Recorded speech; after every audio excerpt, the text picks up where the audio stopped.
जब भी आप किसी के वहाँ जाते या फिर रिलेटिव्स आपके घर पर आते तो बेटा इंग्लिश में 2 सेंटेंस बोल कर दिखाना, यही होता था।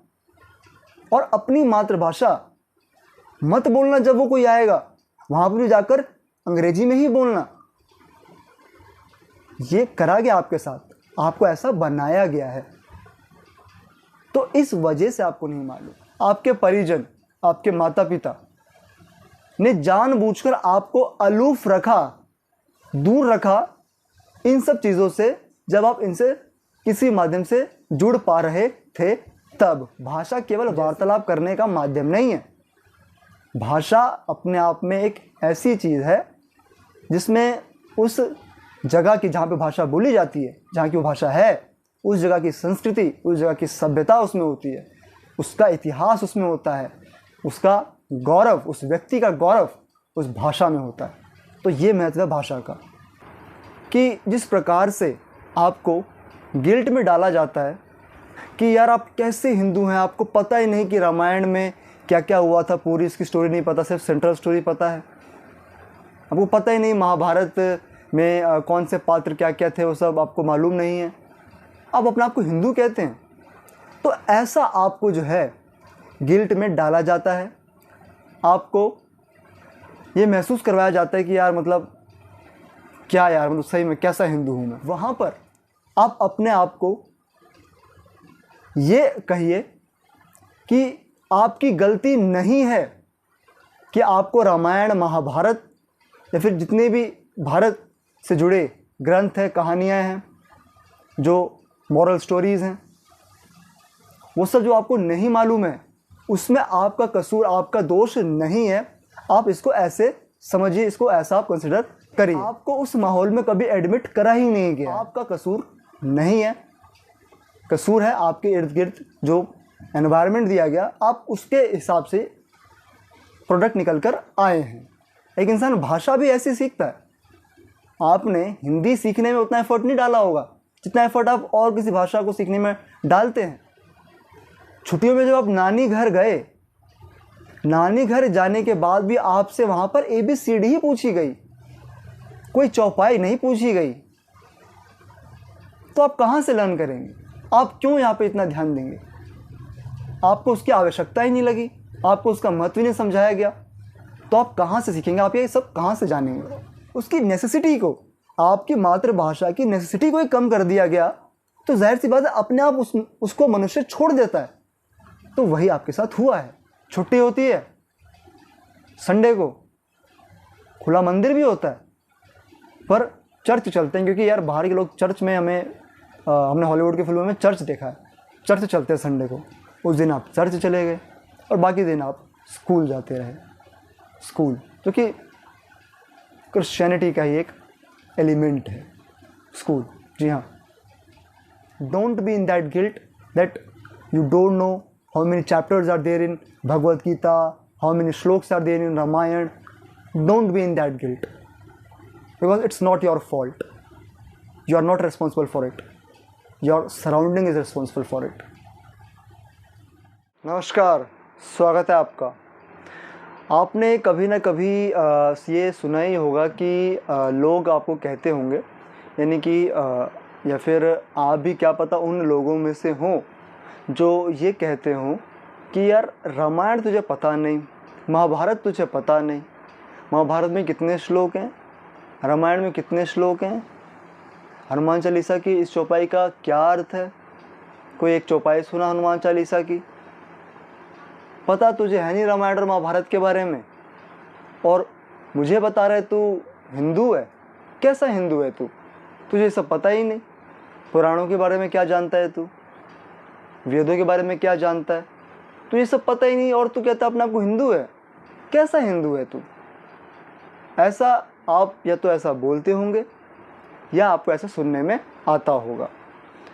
तो आज इसी विषय को लेकर मैं आया हूँ कि जिस प्रकार से आपको गिल्ट में डाला जाता है कि यार आप कैसे हिंदू हैं, आपको पता ही नहीं कि रामायण में क्या क्या हुआ था, पूरी इसकी स्टोरी नहीं पता, सिर्फ सेंट्रल स्टोरी पता है। आपको पता ही नहीं महाभारत में कौन से पात्र क्या क्या थे, वो सब आपको मालूम नहीं है। आप अपने आप को हिंदू कहते हैं, तो ऐसा आपको जो है गिल्ट में डाला जाता है। आपको ये महसूस करवाया जाता है कि यार मतलब क्या यार, मतलब सही में कैसा हिंदू हूँ मैं। फिर आप उसको लेकर चिंतित हो जाते हैं और उसका एक जो एक रिज़ल्ट निकलता है कि आप जो उसका जो सही रिज़ल्ट निकलना चाहिए वो ये है कि फिर आप उसको पढ़ने लग जाएं, जानने लग जाएं, वो बहुत बेहतर है। उस लिहाज से ये चीज़ ठीक है। पर वहीं दूसरी तरफ जब आपको कोई मलेच्छ भी ये सब कहे, तो जानता था रामायण के बारे में, तो जानता है महाभारत के बारे में, पुराणों के बारे में, वेदों के बारे में, इसके अंदर और क्या क्या लिखा हुआ है, ये पात्र वो पात्र, और तब भी आपको गिल्ट फील हो, तो वो जो गिल्ट है ना, वो गिल्ट ठीक नहीं है। वहां पर आप अपने आप को ये कहिए कि आपकी गलती नहीं है कि आपको रामायण, महाभारत या फिर जितने भी भारत से जुड़े ग्रंथ हैं, कहानियाँ हैं, जो मॉरल स्टोरीज़ हैं, वो सब जो आपको नहीं मालूम है, उसमें आपका कसूर, आपका दोष नहीं है। आप इसको ऐसे समझिए, इसको ऐसा आप कंसिडर करिए। क्यों नहीं है? ऐसा इसलिए है क्योंकि आपको उस माहौल में कभी एडमिट करा ही नहीं गया है।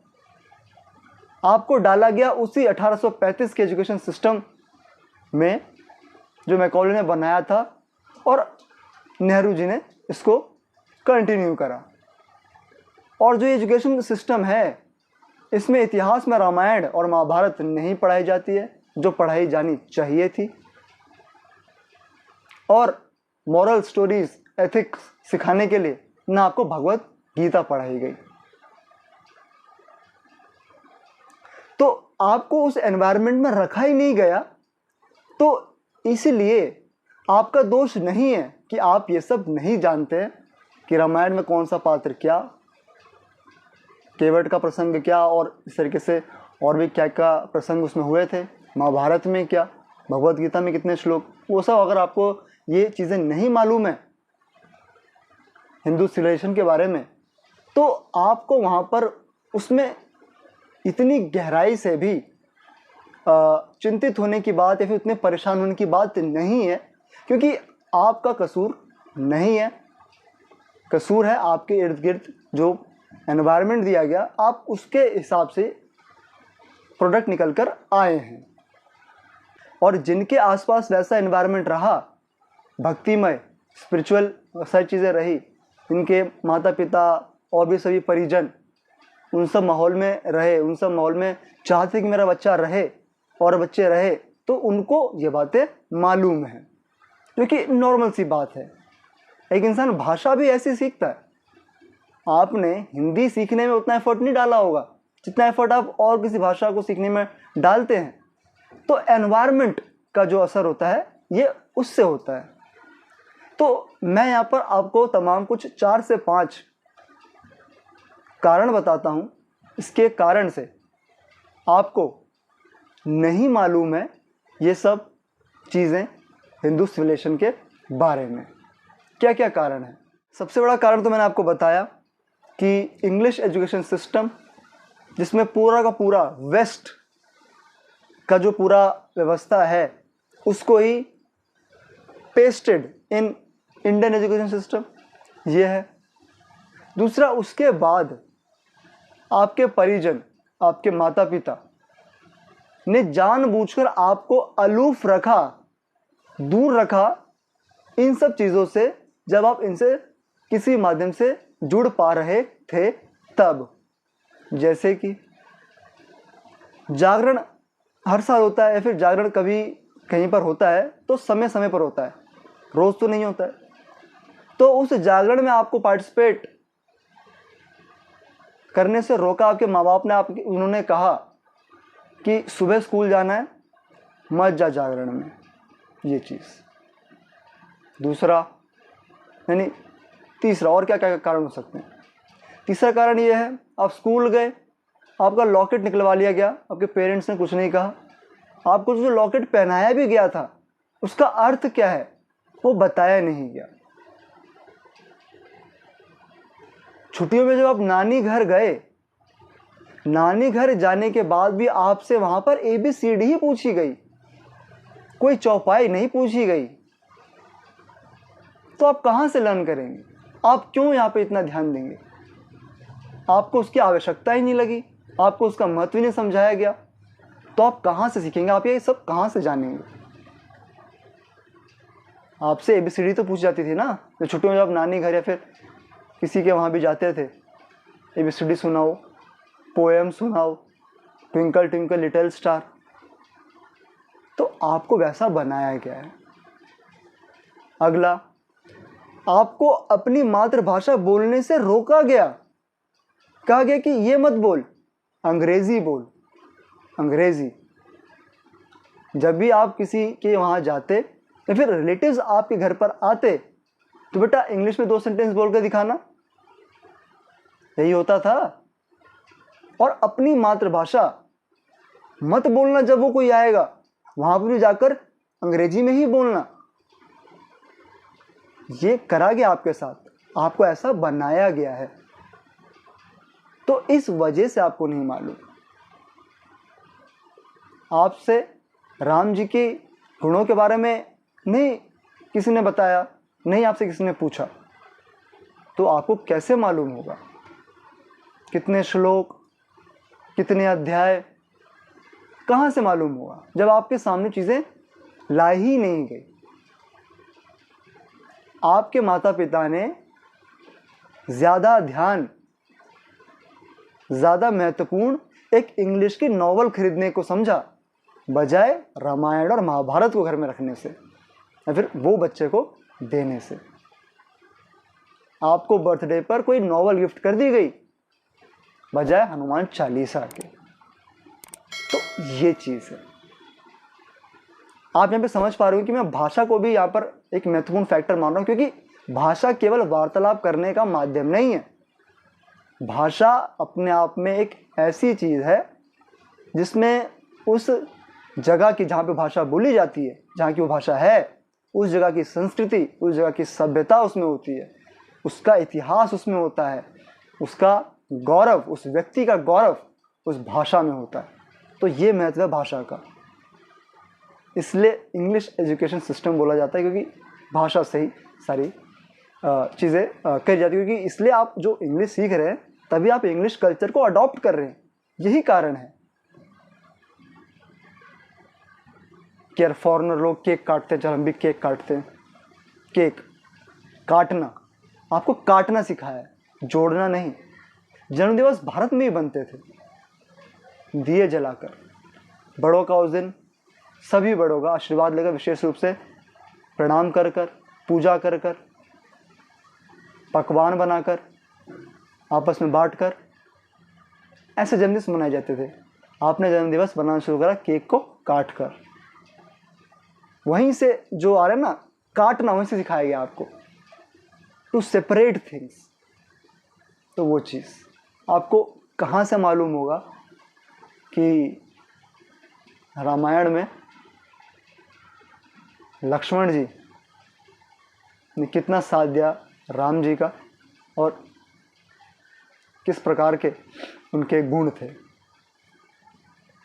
तो ये सब तमाम कारण हैं जिस वजह से आपको नहीं मालूम कि महाभारत में, भगवद गीता में कितने अध्याय हैं, और वेदों का गुण अर्थ क्या है, वो सब आप नहीं समझ पाए। आपको उन सबसे अलूफ रखा गया, दूर रखा गया जानबूझकर। तो ये चीज़ है। आपको चलचित्रों के माध्यम से, फिल्मों के माध्यम से, गानों के माध्यम से, बेटा इंग्लिश गाने सुन, बेटी इंग्लिश गाने सुन, इंग्लिश जल्दी आएगी। कॉम्पिटिटिव एग्जाम में इंग्लिश जो पूछी जाती है, तो लोग उस वजह से भी इंग्लिश ज़्यादा सीखते हैं ना, क्योंकि आपको बनाया वैसा गया है कि यार अब तो इंग्लिश सीखना मैंडेटरी है। इंग्लिश नहीं सीखेंगे तो नौकरी कैसे लगेगी? तो अपनी भाषा छोड़ दो। उसकी नेसेसिटी को, आपकी मातृभाषा की नेसेसिटी को ही कम कर दिया गया, तो जाहिर सी बात है अपने आप उसको मनुष्य छोड़ देता है। तो वही आपके साथ हुआ है। जब आपको नेसेसिटी ही नहीं लगी कि रामायण क्यों ज़रूरी, महाभारत क्यों ज़रूरी, वेदों को जानना क्यों ज़रूरी, कहीं तो पूछा नहीं जाएगा। अब जब MA संस्कृत जब लोग करते हैं उसमें पढ़ते हैं वो लोग, MA संस्कृत के कोर्स में ये सब पढ़ाया जाता है, ये महाभारत और ये सब रामायण और वेदों के बारे में इसको थोड़ा डिटेल में बताया जाता है, वैदिक सिस्टम और ये सब। तो इसको बस वहीं तक सीमित रख दिया गया, जबकि होना क्या चाहिए था, ये पूरे मानव कल्याण के लिए। जैसे आपको इतिहास पढ़ाया जाता है ना, वैसे रामायण और महाभारत है, पर आपको पढ़ाया नहीं जाता है। नहीं क्या? क्योंकि फॉर ऑब्वियस रीजंस, क्योंकि चाचा नेहरू, जो लोग सत्ता में होते हैं वो अपने मुताबिक ही चीज़ें करते हैं, और उनको जब ये बात नहीं मालूम होती कि वो कहाँ पे शासन कर रहे हैं, क्या उस धरती का इतिहास है, क्या उस जगह का इतिहास है, क्या वहाँ के लोगों का इतिहास है, वो जब नहीं जानते हैं। चाचा नेहरू वेस्ट से पढ़ कर आए थे, ज़्यादातर जो स्कॉलर्स थे भारत के आज़ादी वक्त वो सारे वेस्ट से पढ़ कर आए थे, वहीं से सीख कर आए थे, वहीं पर रहना सहना उनका। गांधी ने अपनी आधी उम्र कोट पैंट पहना, नेहरू ने तो बाद में कि हाँ भैया वोट्स चाहिए और हमको अपनी बात जनमानस तक पहुंचानी है, पावर में आना है, तब शेरवानी और वो सब कुर्ता चालू करा। तो इस तरीके से था। तो आपको इन सबसे दूर रखा ही गया है। आर्टिकल 30 भारत के संविधान में जोड़ दिया गया, जहाँ पे कहा गया कि यार हिंदुज़म या फिर हिंदू जो सिविलाइजेशन है, यानी गुरुकुल वगैरह और जो रिलीजियस अगर बोलना चाहें तो वही बोलना पड़ेगी, ट्रांसलेशन अभी तो वही चल रही है, तो वो आप अलाउ या फिर उसको प्रोपोगेट नहीं करते हैं, नहीं करा गया संविधान में। और वहीं मदरसा स्कूल एजुकेशन बोर्ड एक सरकारी बोर्ड है, आर्टिकल 30 के तहत कि भाई माइनॉरिटीज़ को एजुकेशनल राइट्स और ये सब है। हिंदुओं को मना नहीं है, पर उस तरीके से बढ़ावा नहीं है जिस तरीके से और जो रिलीजन जो बोला जाता है ना अभी, उनको बढ़ावा है। तो इस वजह से हुआ है। कैसे मालूम होगा? दूसरे समुदाय के लोग अपने बच्चों को बचपन से ही अपने ग्रंथों के बारे में बता रहे हैं। छुट्टी होती है संडे को, खुला मंदिर भी होता है, पर चर्च चलते हैं, क्योंकि यार बाहर के लोग चर्च में हमने हॉलीवुड की फिल्मों में चर्च देखा है, चर्च चलते हैं संडे को। उस दिन आप चर्च चले गए और बाकी दिन आप स्कूल जाते रहे। स्कूल जो कि क्रिश्चियनिटी का ही एक एलिमेंट है, स्कूल। जी हाँ। तो ये चीज़, ये सब कारण है जिस वजह से आपको नहीं मालूम कुछ ऐसी बेसिक चीज़ें भी जो आपको मालूम होनी चाहिए, जिससे आप कहें कि हाँ मैं हिंदू हूँ। तो मैंने यहाँ पे आपको कारण बताया कि क्यों है ऐसा, पर इसका मतलब ये नहीं है कि आपको नहीं जानना चाहिए अगर आपको अब तक दूर रखा गया है। अब जानिए उसको। अब तो इंटरनेट भी ही इतना सारा उपलब्ध है, आप खुद एक्सेस करिए और खुद ही जानिए आप, क्योंकि अब यही रास्ता है। खुद जानिए, खुद समझिए, फैलाइए, एडमिनिस्ट्रेशन में आइए, फिर उसको बाय सिस्टम लागू करिए ऑल ओवर द नेशन। ये चीज़, ये करने की आवश्यकता है अब। तो सीखिए, समझिए, जानिए। अगर अब तक नहीं जाना, नहीं पता आपको, अगर चला है ये सब, तो यही बताना चाहता था। इसी को लेकर मैं आज आपसे कुछ बातें करना चाहता था कि हमको उस गिल्ट में नहीं रहना है। Don't be in that guilt that you don't know how many chapters are there in Bhagavad Gita, how many shlokas are there in Ramayana. Don't be in that guilt, because it's not your fault. You are not responsible for it. Your surrounding is responsible for it. तो इतना ही। मिलूँ आपको इस तरीके की अगले video में। तब तक के लिए टेक केयर। जय हिंद, वंदे मातरम, नमस्कार।